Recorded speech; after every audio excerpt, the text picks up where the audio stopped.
Hey, welcome back, y'all. It's a beautiful day here in North Georgia. Sun's out, about 60 degrees. Time to start thinking about some water sports. Nah, it's still a little bit early. We got some cold weather coming in behind us, but today's a nice day. Today's video is going to be a lot of work on this Sea-Doo Challenger 1800. It's got the twin 717s. Now, honestly, I can't tell you much about this boat. I did hear it run very, very temporarily. It was very cold and windy and not interested in it as far as getting too deep in it. But I got this boat for a song. Now, the wife and I, because we're so close to the lake, have been wanting a boat for a long time. Not really jet ski. We want to be able to bring friends and family, explore the islands, bring the dog along. Now, I got to tell you, I'm pretty frugal. Now, would I love to have a brand new Yamaha twin engine jet boat? Absolutely. Those things cost money. Like I said, I got this one really cheap. And I did hear it run. It's got a decent trailer, new tires. It does need a little bit of upholstery work. And what the owner told me was over the years, it's just been getting slower and slower and slower on the water. And now it's at the point where it just won't go any more than 15 miles an hour. He did say it's got one brand new engine in it, and it looks pretty clean and like it's almost new. I have not done any compression checks on it, but my guess is that the wear rings are going to be probably just about done. So that's something we're going to get into. Now, this video may seem a little bit discombobulated, being it's the beginning of February here. This is going to be an ongoing process over the next couple months, getting this thing ready for the summer. So things may change a little bit. I may gain some weight. I may lose some weight. I may grow my hair out. I don't know. We'll have to see what happens. That's probably not going to happen. We're going to buff the side of this thing up, gets rid of some of these junky stickers on it. It does have a new bimini top. He drove with the other one up and it ripped right off. So that's pretty good deal. So if this project interests you, stick around and we're going to go through this thing. Get it ready for summer.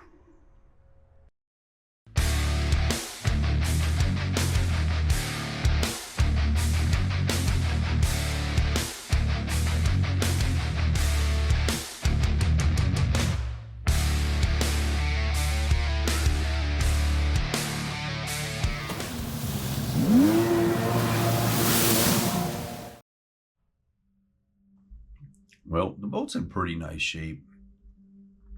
It definitely needs some cleaning up, remove some of these stickers. It's been sitting, it hasn't really been taken care of that well. This should clean up pretty good with some chemicals and a pressure washer.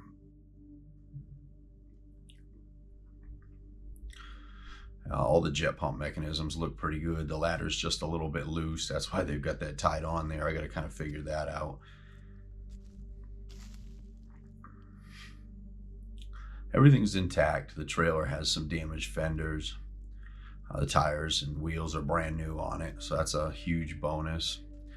And the side looks really dirty. I think most of this will clean up pretty good.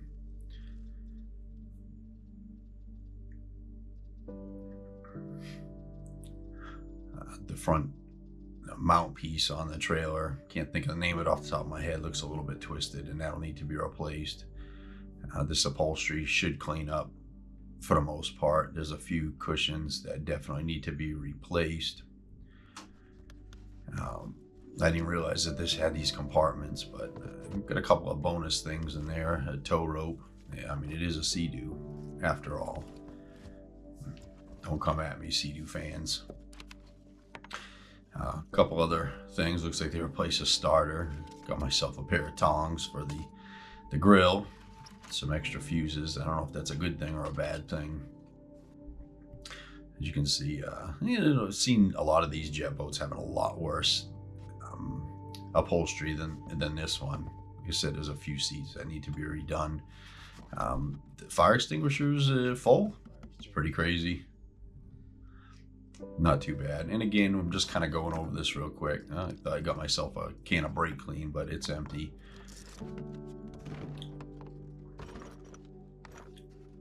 Got a little bit of a tool set here and another small socket set. So that's a bonus right there. I'll organize all this stuff and get it cleaned up.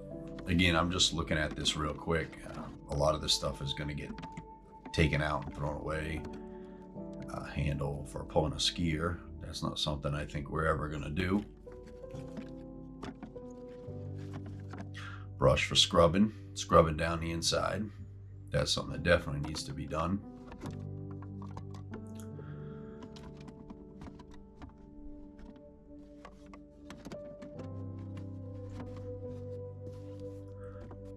I had strapped the bimini down when I was towing it back. Again, it was really kind of a cold and windy day when I was looking at this boat, so wasn't trying to spend too much time. So these upper cushions need to be reupholstered. I think I can probably do all this stuff myself. Run over and grab some marine vinyl. I'm not really sure how these seats mount down. There's a screw, but no way to access them. So I think these seats are just gonna kind of sit in there. The wood's a little bit rotten. In this compartment here, there was, I don't know, 7 or 8 life vests. Well, not just in this compartment, but the rear compartment over the engine as well. I could see he's just left us some water and some beer. This is the worst cushion, all of them. More than likely I'm gonna have to replace that wood as well. And the bottom of that's a little bit bad too, but I think most of this stuff, like I said, we'll clean up. We'll have to see. This is tight opening, and he doesn't have a key for it, but it does open. This compartment was full of junk, but a couple of front pocket finds in there for sure. Got a nice little pocket knife there, which is always good to have out and about. Of course, I'm gonna have a bunch of tools on this boat. I like having the twin engines because one fails, you can still kind of limp home with one. And that was kind of important. Some handles, stuff like that. I'll go through all this stuff. Everything on the dash seems to work pretty good. Steering is nice and loose. I've seen a couple of these where they're super tight, and those cables get really expensive for sure. Blower fan works, a bunch of other switches. I don't know, they must work for lights and everything else. We'll have to figure all that stuff out. Forward and reverse buckets, nice and smooth. And both of the throttles are so smooth. I really thought that the cables were broken or something was wrong with them because like it's so loose. But it seems to be controlling the carburetors. This thing's got an old Clarion stereo system with cassettes and everything else. We're gonna have to rip that out. Just go with something a little more modern. It's just got Bluetooth. Nothing fancy CDs or anything like that. Fancy CD stuff. And the speakers are all loose. We may have to replace those. And the grass removal is free, which is good.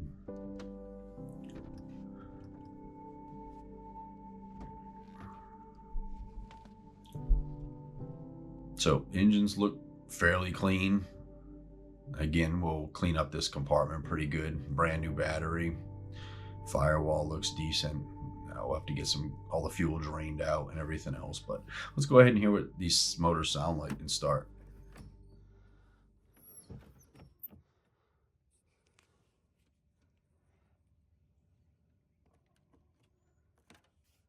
No beeper.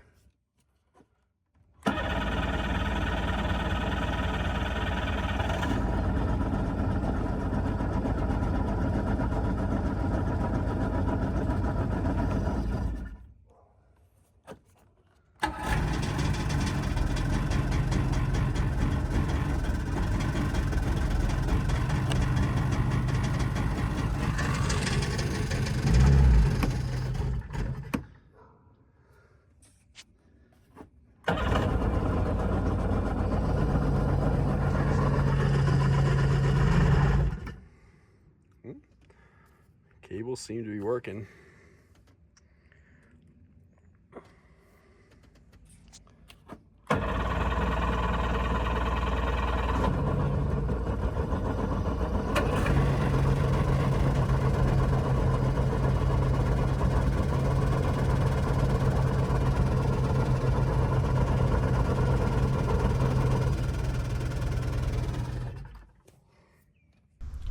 Now, before we start any kind of beautification process on this boat, I got to make sure mechanically it's sound. So first steps first, compression test.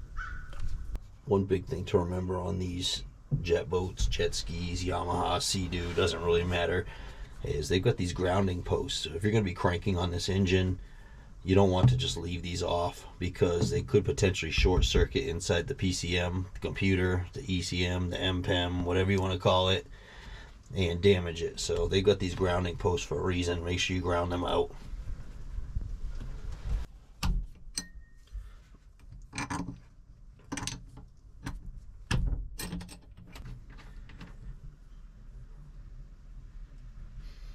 Very wet.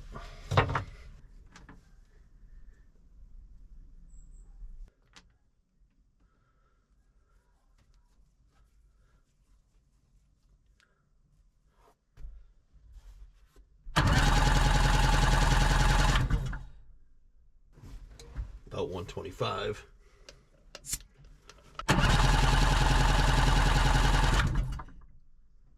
Well, 125 is not fantastic. It's also not terrible. And these engines should run just fine with that. Let's check the other one.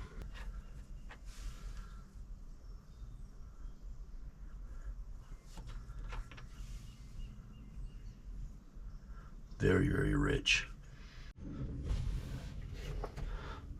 This is the newer engine, and obviously somebody forgot to put the little ground terminal on, so I just have both of the plugs grounded out.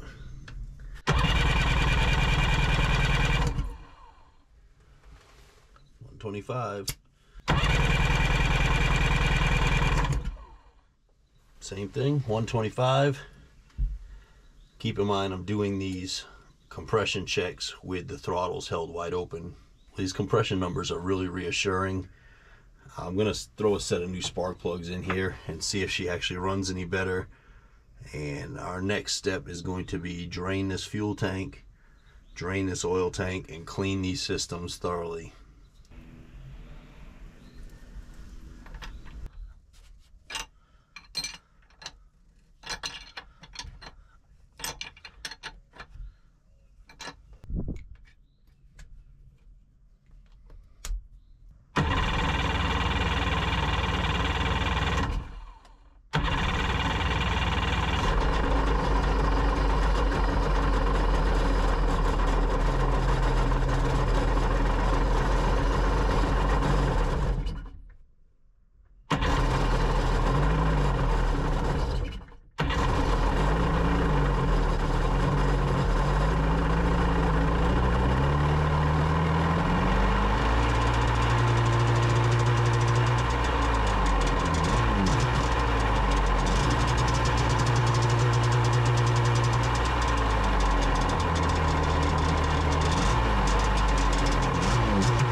Running much better.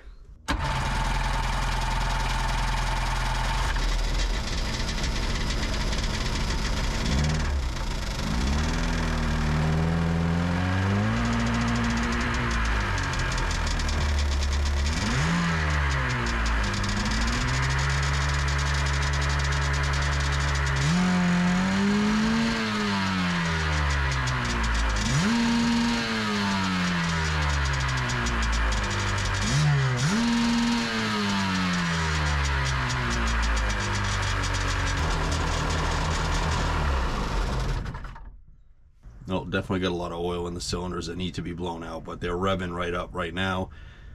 I didn't have 4 of the correct spark plugs. I put a BR7 ES in 3 of them. I'll order the correct ones. However, they do seem to run pretty well.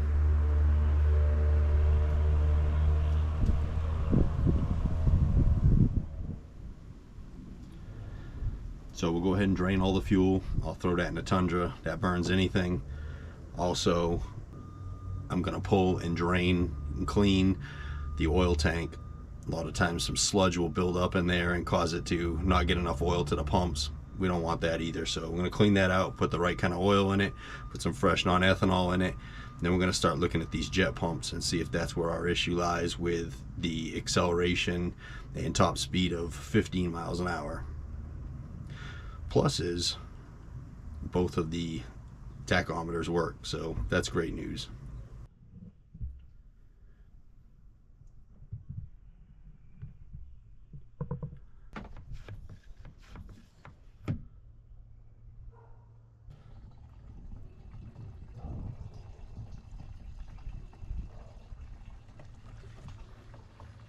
Now this is the right or starboard pump.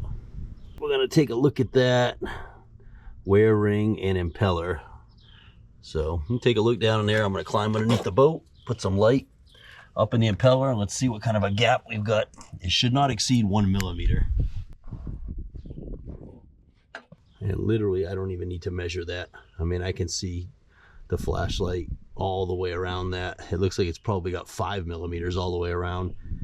Guaranteed that's going to be our propulsion issue. Let's check the other one. Yeah, absolutely much too large of a gap. First thing I want to do is get the reverse bucket cable disconnected.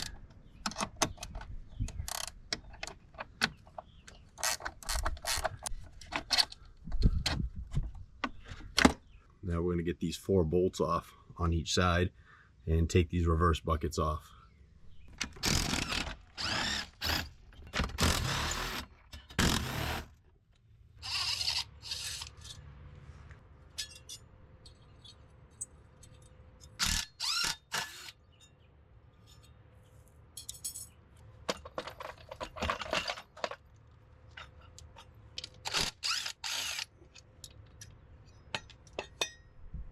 Boy, it's noisy in the hood today. They're deforesting like crazy around here. They don't like trees.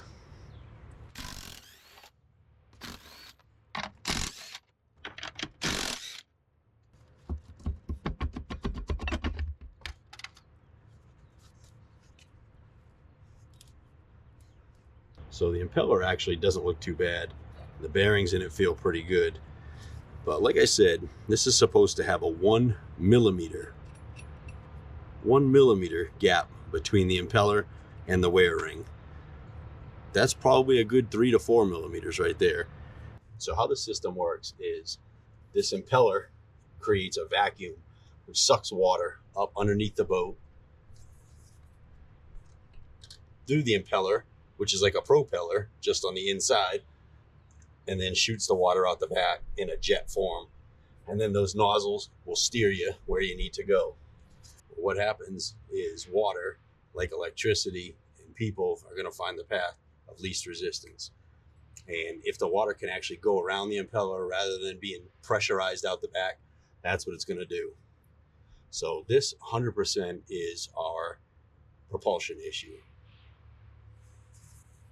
Now, I've not worked on one of these yet, but normally these have a rubber sealing ring that go in here, and I'm not seeing that on this. Maybe it just doesn't have it, but if it does, that's going to make a difference too. There's also an O-ring up here that forces water up in to cool the engine. We don't want to forget about putting that in.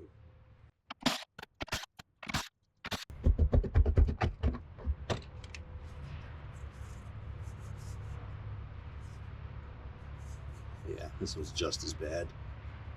If you look down inside there, you can see where the original, I mean, this is the original sleeve right here, but you can still see, obviously, pieces falling out. You can still see remnants of where that sleeve was. So we need a set of wear rings for this thing, and our impellers are actually in really good shape. We'll just clean these edges up when we've got it apart. All right, bearings don't sound bad. That's a good thing. Let's go ahead and get this impeller off and get this jet pump apart so we can replace this wear ring.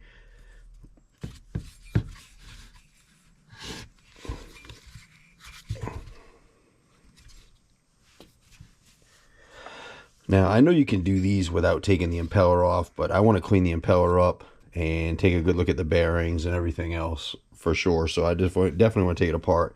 You'll need a key like this that will actually go into the splines of the impeller so that you can break it loose. First thing I want to do is take this nose cone off. Now this nose cone is full of gear oil and it smells horrific.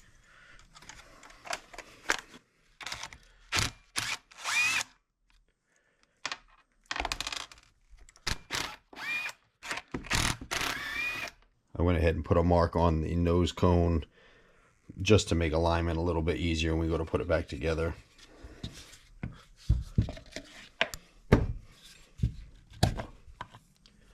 And there's hardly any oil in there whatsoever, but we're going to wash that all out real good, as well as this. And there's an O-ring on here. Take that off, make sure that's in good shape. We'll clean all this up and get a little bit of dielectric grease on this. Now, need an adjustable wrench. I'm going to grab this little part on the end of the shaft. Ooh, that stinks. Gear oil is terrible.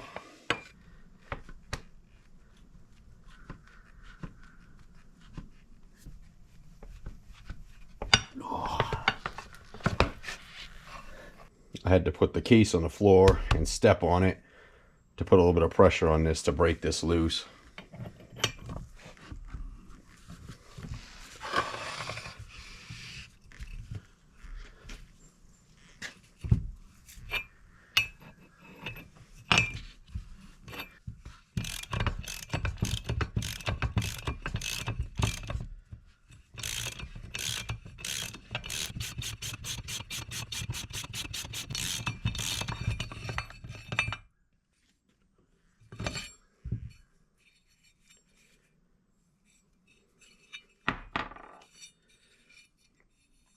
So the edges on this thing are real nice. The trailing edge is actually perfect. And the leading edge just has a little bit of wear on this one, which I'll just clean up very lightly with a file or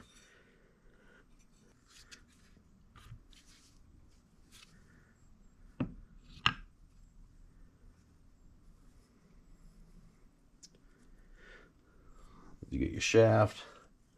There's a thrust bearing in here.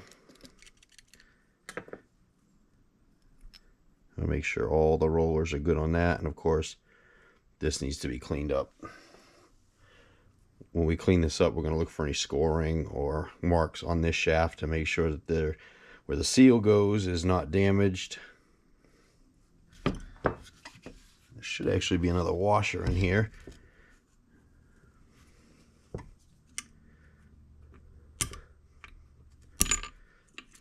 And there it is. So we're going to clean all this stuff up real good. I'm going to inspect the bearings inside of the carrier here. Make sure that all that is good. No damage there. And I think I'm going to go ahead and replace these seals. This thing was low on oil, so I'm going to assume that the oil is getting sucked out as the water rushed by. One thing I am noticing now that I got the impeller out, if you look up inside of there, there are some damage to the vanes. Yeah, it must have been some kind of failure at one point. I'm not going to let it bother me too much. It will cause a little bit of performance issues, but nothing major. If you look up inside, 3 holes up inside of there, as this is pressurized, it forces water up in here, up through here where there's a seal, and into your engine. So this is how water gets inside of your engine to cool it. Now there's a couple different ways to get these sleeves out. I've heard of some people saying put them in the freezer and this sleeve will actually shrink faster than the housing and then it should just slide right out. Best way to do it is to take a Dremel or something like that, cut a notch here, cut a notch here, break this piece out, and then the whole sleeve will come out. So that's what we're going to do. Biggest thing I want to be cautious about is we don't want to cut into this housing. I mean, little nick is not going to really hurt it, but you don't want to dig where it comes all the way through. That would be an issue.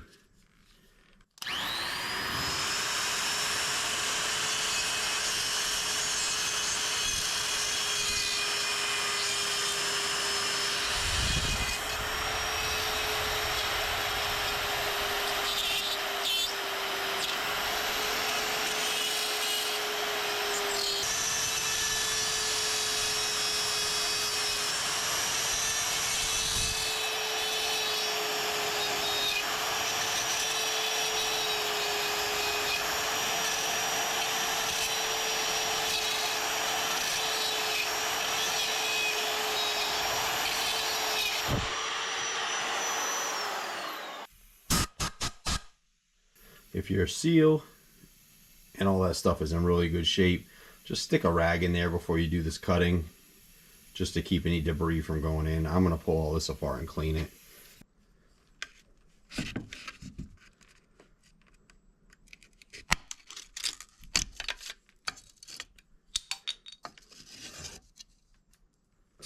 Little marks on it, not too bad, but super easy. Cut that out. She flexes right out of there.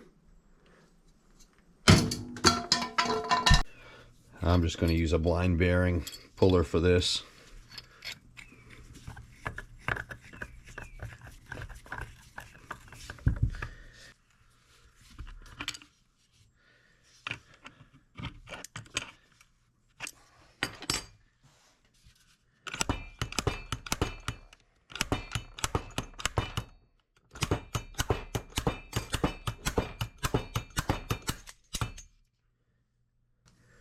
I probably should have just gone ahead and ordered these seals. I don't know why I didn't, but I didn't.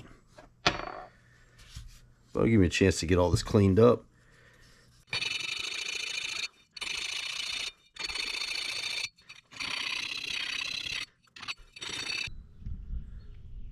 Now that we know the engines are running pretty good, and we found out a propulsion issue with the jet pumps, and I got those parts on order, I feel pretty comfortable with going ahead and doing some cosmetic things to the boat, getting all these old stickers off of here, getting all this stuff cleaned up. Also got my tester here, and for the switches to see where they go, let's test out all the power going through there, make sure we can get all those switches working or replaced preferably. And also the beeper, put the key in, beep beep. I'm assuming that's also going to be the water temperature and low oil buzzer. That's bad, doesn't make any noise, so we're going to test that and find out what's going on there as well. All right, first things first, let's go ahead and check out this buzzer. It should be underneath this console. Yeah, the horn doesn't work either, so we need to figure that out as well. Definitely pretty dirty in here. There's some storage in here too as well. I didn't realize that. So our weed control system, the cable is frozen. Apparently this broke. I'm not sure, something I'm gonna need here at the lake. Our beeper, our buzzer, is right here. 2 wires going through it, 12 volts, and we should hear it beep. And our horn is over here. So we're gonna check to see if we got 12 volts at the horn when we hit the button. Got some jumpers going to the harness plug of the horn, connected to my meter. Let's push the button, see if we get any voltage. And we do. We're getting 12.5 volts. That basically means that this horn is just no good. We'll have to replace that. Now let's check our beeper. Put these same jumper wires into the actual beeper, not the harness side, and we hook it to our 12 volt source, and we'll just hit it with some power. And we've got absolutely nothing, so that's why our beeper's not beeping. The beeper has failed.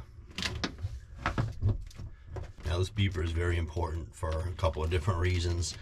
It'll give you beeps telling you when there's issues with any of the electronics. When you put your key in, you should get the 2 famous Sea-Doo beeps.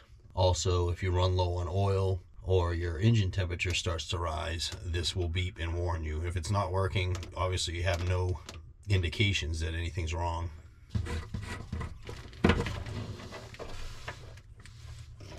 Now let's take a look at this switch assembly here. So basically, first one here, 23 ventilation switch. Obviously got a picture of a fan. I hear the fan running. That is working. Second one over, number 24, according to Sea-Doo, is the bilge pump. Nothing. So it probably means that the bilge pump is bad, but we're going to check power out of the switch. Third one over is our horn switch. We know our horn doesn't work. We did have 12 volts, and when you push the button, there's a red light that's lighting up inside of there. So that seems to work. Next one, switch number 25. That says light switch assembly, and it's a 2-position switch. So not sure where those go or what they do, but they don't do anything on the boat whatsoever. I'll have to look into that. Number 27, that's right here. It says courtesy light switch. So is that courtesy lights, is that considered like the floor lighting, the inside, the deck lighting? Not 100% sure. And last but not least, number 28 says fuel tank reserve switch, but it's a momentary contact, so I'm not sure how that works. If you want to put it in reserve, you should just be able to click it on reserve and leave it there. I'll have to look into that a little bit more. All this plastic is very brittle. I don't want to break it, so I'm just going to be super gentle. I'll try to extract these switches. And this is an aftermarket switch here by Nilite, and you can see it's got these little tabs that you have to push down to get the switch out. And of course I want to see if these fit, because I'm going to update all this with new switches.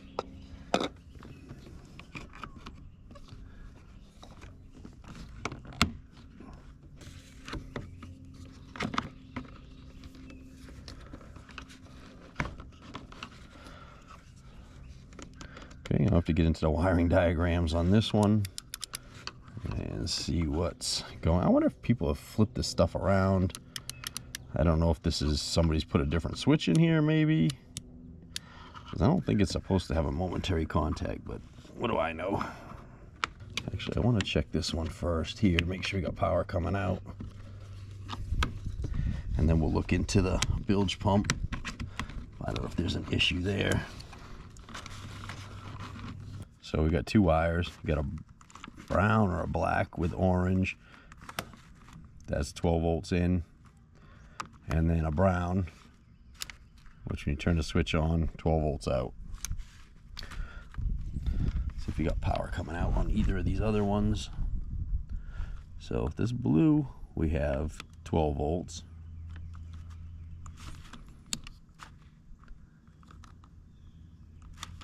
And I have to look at the wiring diagram. I wonder if that's for lighting for the switch, potentially. I don't really know, but more than likely that black is going to be a ground. So brown wire, we're going to have to check at the bilge to see if that's what goes there. Now this one here is the courtesy light switch. It appears to be lighting up when I turn it on, if just barely. Okay. 12 volts in, nothing out.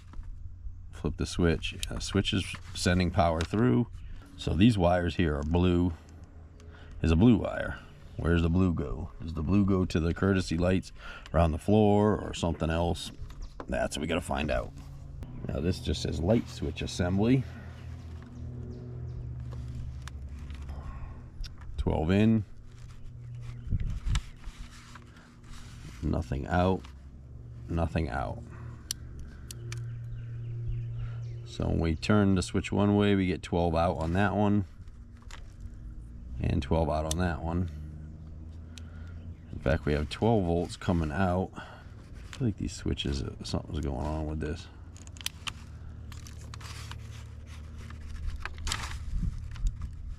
So when you put the switch down, it cuts power to everything. Put the switch in the middle, I got 12 on one, not the other. And when I put it up, I got 12 on both. And again, we've got a black wire for a ground. And these here are gray wires. Yeah, let me research around and see where these go. So the switch that says courtesy lights, that is the deck lighting, and those are the blue wires. I did test and we have 12 volts there, but we just got bad bulbs. They're burned out. I don't know if I want to keep these and maybe get some LEDs and put them in here, or should I just cut them out and replace them with newer model things? We'll have to look in that and see. But we know that those lights are going to work. So it turns out the switch that says light switch is for the navigation lights. I think I mentioned it was a 2-position switch. Now forgive me boaters, I have no clue. I'm more of a motorcycle guy than a boat guy. So turns out the one switch, and I had to clean the contacts in the back, turns on the anchor light, and then you go one more and it turns on the red and green navigation lights in the front. Also, the switches that I wanted to use will fit right in this console perfectly fine. So great news there. Got to order a horn, got to order a buzzer, got to get some LED lights for around, courtesy lights, and we're in good shape. I'm going to start taking some of the stickers off the body. Now this sticker here, maybe use some goof off or something like that, adhesive remover. There's no part of the sticker really left. If there was a part of the sticker, you could actually use a heat gun and try to peel it off. What I'm going to do is use a eraser wheel, which works great on gel coat or paint for your car or anything like that. It doesn't work great on plastics. Like if you're removing decals from the motorcycles, it will actually melt the plastic, in which case you'd want to use just a heat gun on that. Die grinder with a rubber eraser wheel.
Well, on this second pump, I had a hell of a time getting this seal out. What a nightmare.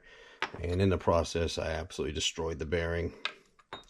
So, got a new bearing, and there's an updated seal for these.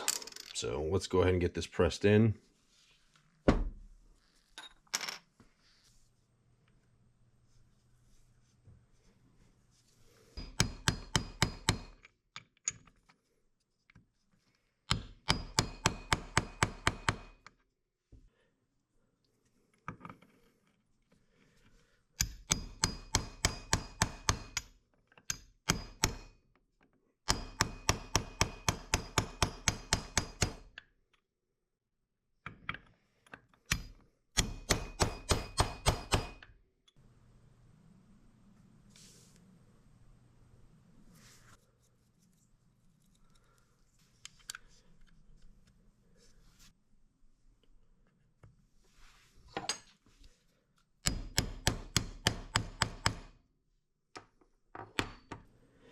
Let me go grab this sleeve out of the freezer and see if she'll drop in, or we gotta coerce it.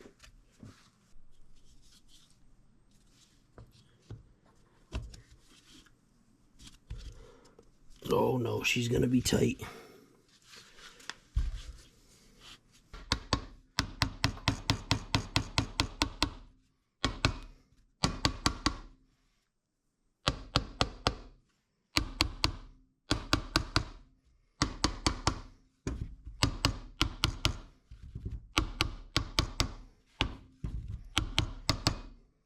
I could continue to tap it like this till it goes all the way in, but I got a press, so I'll go put it in the press.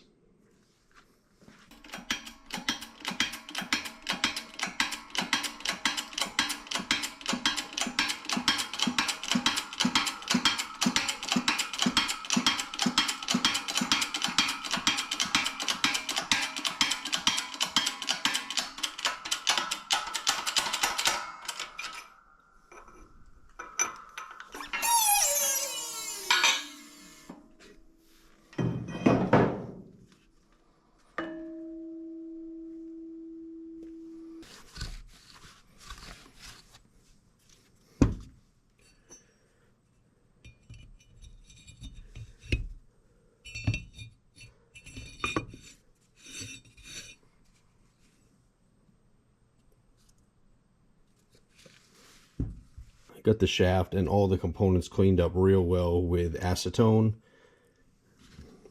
And we want to make sure we lube everything here with a 75/90.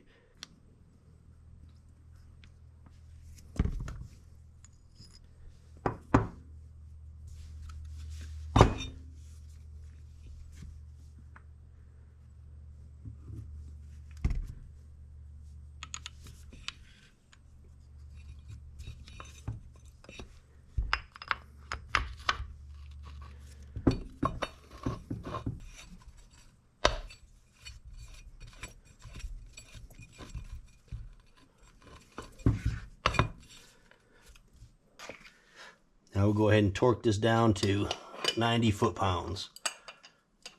I don't even know if that's the right number, but sounds good.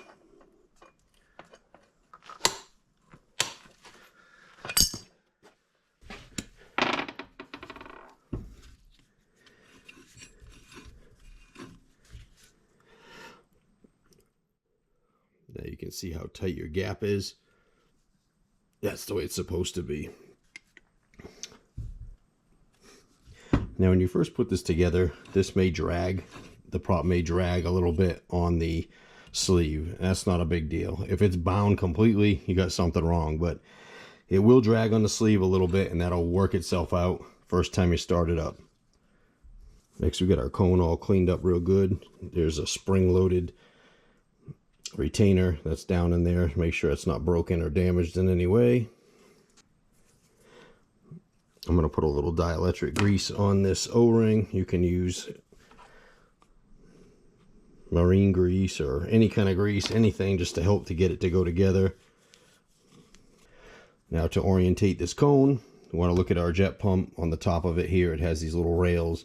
If this was in a jet ski, this would have a separate piece on here, and that would be used for the bilge. We don't have that on the boat because the boat has its own bilge with a pump, and also this cooling feed tube will be at the top. What we want to make sure we do is put our fill tube or our fill screw towards the top. Now it could be tricky getting this O-ring in. Just pay attention when you're putting it together. Once you get the cone on and tightened up, make sure you can feel that spring and that it's still not binding. Next, we're going to go ahead and fill this. I'm going to go ahead and fill this with gear oil. Again, I'm using a synthetic 75W90, but you could use pretty much any gear oil that you buy at the auto parts store. It'd be just fine.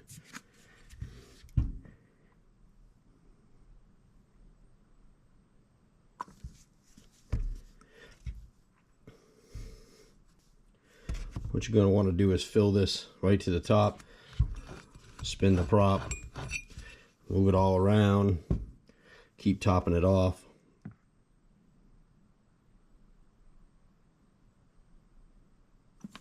We want to do this until the level no longer drops.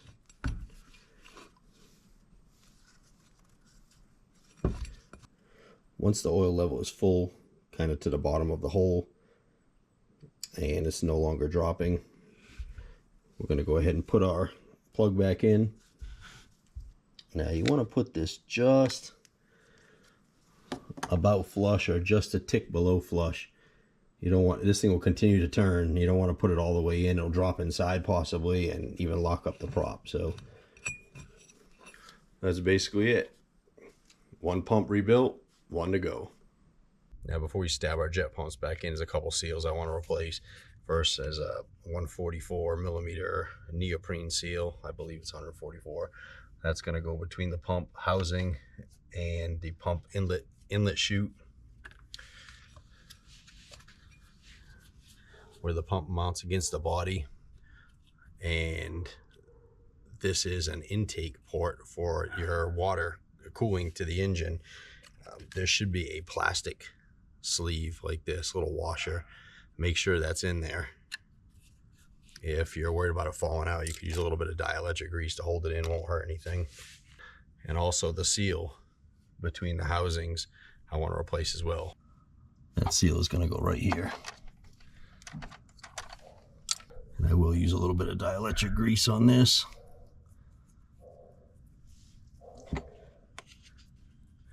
Hold that in. Peel the backing off and the adhesive. We'll stick this in here. Now we can go ahead and put our pump back on.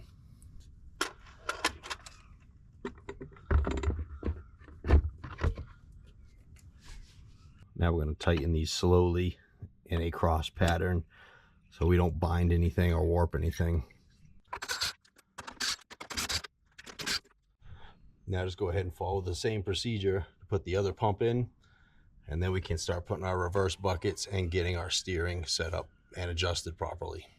After you get your reverse buckets and nozzles back in, we want to set our reverse bucket height. So when this thing is in drive or forward, this should be all the way up. There should be no interference with the pump nozzle whatsoever. This should be able to spray water straight out the back. And then when you're in a neutral position, it'll look something like this. So part of the water will come out straight back, propelling the boat forward. Part of it will be redirected backwards, giving you a neutral position. And when you have it in reverse, the bucket should be all the way down, blocking the nozzle, redirecting all of the thrust forward. That is adjusted through this heim joint right here. You'll have to take this nut off, loosen this lock nut, then we'll slide it off the shaft, and then you can turn it in or out on this cable to get the proper height. Secondly, we're going to set our thrust direction. So make sure your steering wheel is perfectly straight, and then you can just kind of eyeball this to make sure 100% that this is straight. And this is going to be your right side or starboard side engine, and you want it to come straight out the back. If that's off in either direction, that adjustment will be made up here on the steering arm. Once you get everything lined up on the starboard side pump, we can reinstall our tie rod, and those adjustments are made by loosening the lock nuts, and then you can turn this center turnbuckle, and that's how we're going to get our alignment on our port pump. So on our port side engine, our nozzle is not shooting straight back. It is shooting slightly off towards starboard, and that's where we're going to turn our tie rod.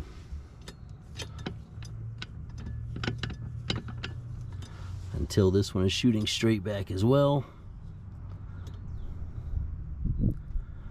Go ahead and tighten up your jam nuts, and that's good to go. Now if you get this thing out on the water and your steering wheel is a little crooked one way or another, and it's really bothering you, that adjustment will be made right here on your starboard pump or pump nozzle, and we'll adjust this connector in or out, which will move this nozzle left or right to correct our issue.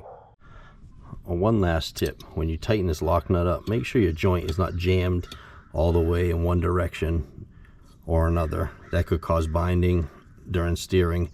You want your joint to be right in the middle once everything's tightened up. Same goes with your steering and your reverse bucket turnbuckles. Make sure that they're nice and free. That wraps this up back here. Well, Amazon came through again, as they always do. I got a whole bunch of new parts for the boat. Got me a cover, new aftermarket piezo buzzer, whole bunch of toggle switches, 4 new spark plugs, a momentary contact horn button, an aftermarket horn, a battery cutoff switch, and of course a new set of Pile marine speakers. So installing the beeper here, I cut the wires on the old beeper and put them on the new beeper, purple to positive. Let's see if she makes any noise.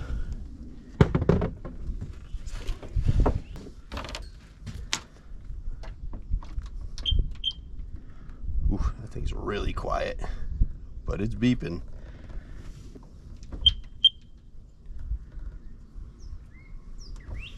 Next, we're going to hook up the old freeway blaster. It's a universal low-tone horn, and it basically says here in small print, loudest horn on the market. I seriously doubt that.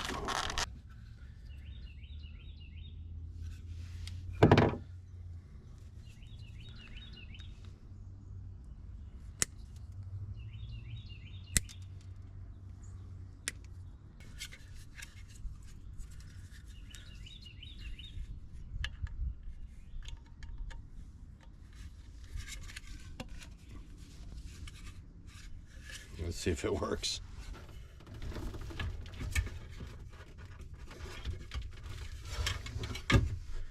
All right, hold on to your ears. This is the loudest horn on the market. A lot louder than I was expecting it to be, but it works. 2 problems down. Since the horn sits underneath this hole on this bracket, and there's a potential for water getting in, I just drilled a small pilot hole, 1/8-inch hole in the bottom of the horn, so that if any water does get in there, it will drain out.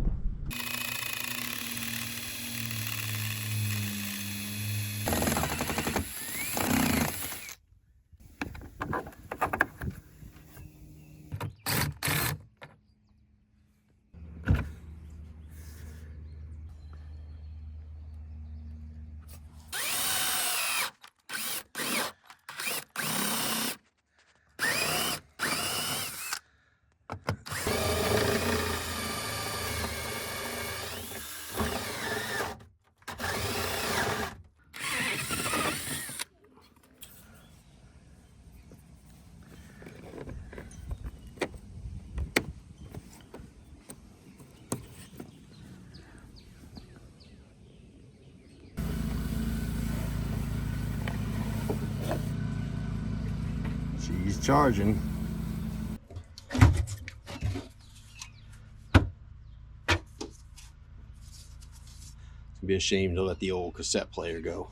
So what I ended up getting is this cheap Walmart Pile Bluetooth receiver, which is all I really care about. As long as it powers the speakers and I can run my phone through it, should be good. It's lightweight.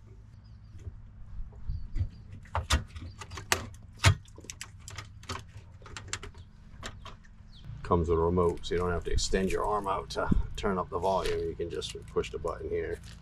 Makes it a lot easier.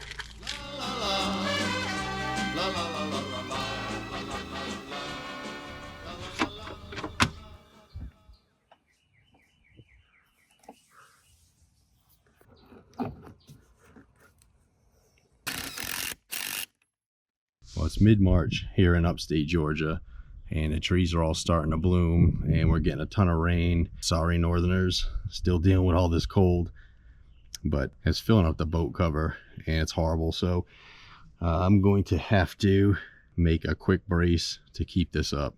I'll show you what I came up with. So unfortunately, I didn't get a cover on this thing before all hell started to break loose, and it's definitely gonna need a little bit more detailing than I originally planned on, but no big deal. So this is what I made up here, a little PVC stand that should hold the cover up, give me the old TP effect. I ended up just JB welding 2 T's together. I know they probably make one that actually juts off in that direction as well, but I couldn't find one at my local box store, so this is what I did. So hopefully this will hold up. That ought to do the trick.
I'm not sure if the camera shows, but what a huge difference.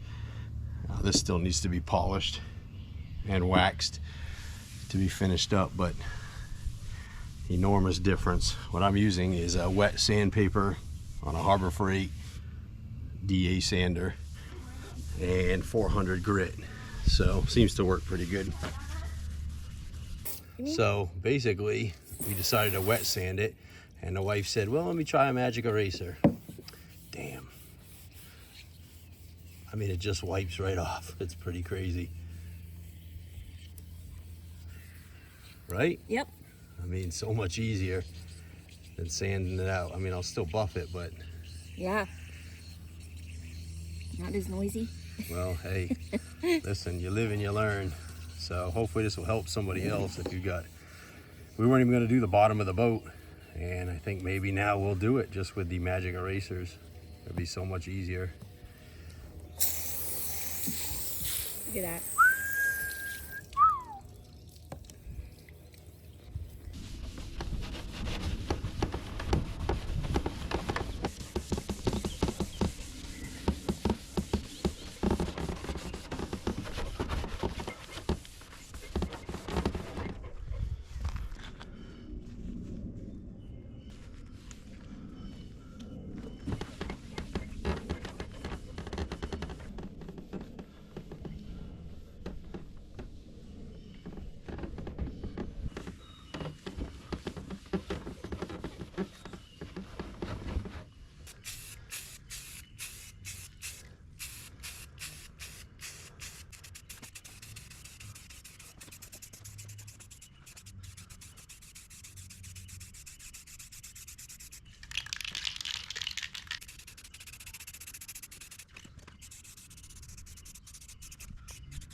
I was able to get the interior fairly clean. However, there's a couple of spots that just will not come up.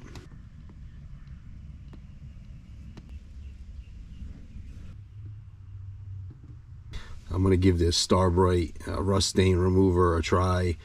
It seems to get pretty good reviews for the most part, and they say it works very well. Now these stains back here are like hard water stains. I'm not sure how well this is going to take that off. I may have to hit that with some CLR or something like that, but let's give this a shot anyway.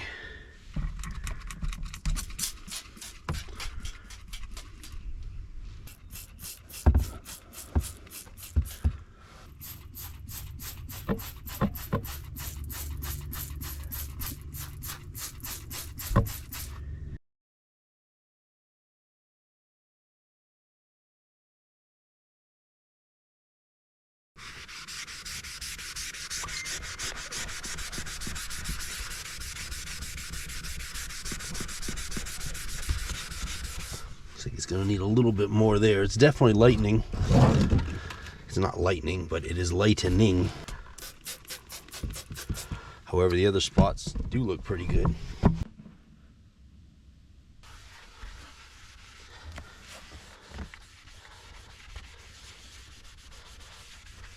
Well, it didn't do a great job on the water stains, but really wasn't expecting it to.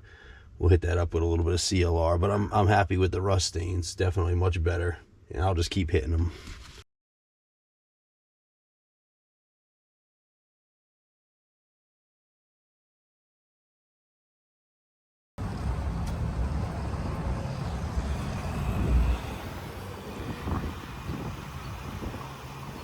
Well, it looks like it's time for the maiden voyage. I'm gonna take this bad boy out and see if it sinks right away.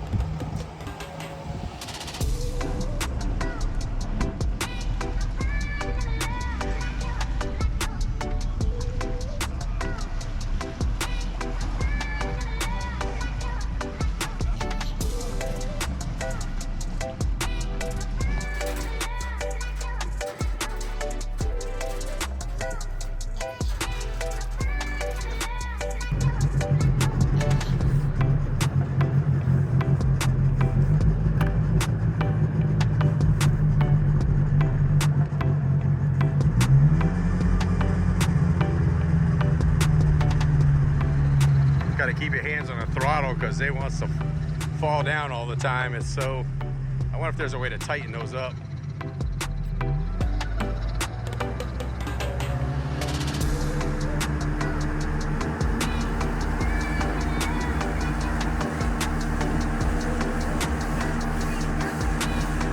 Once it gets on plane, I'll be all right.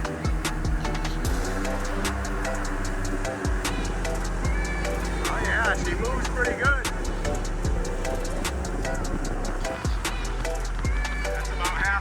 Tearing it up at 30.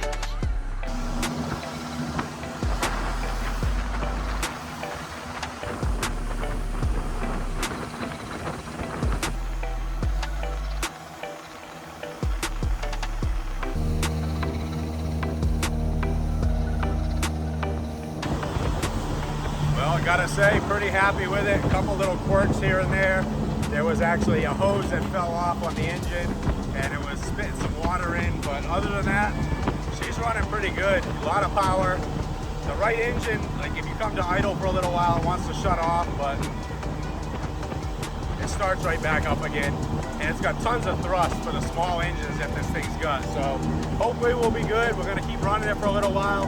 Thank you all for watching. Thank you all for subscribing. I love all your comments. Appreciate you coming back. We got another jet ski Sea-Doo coming up pretty soon. And we'll see you on the next one.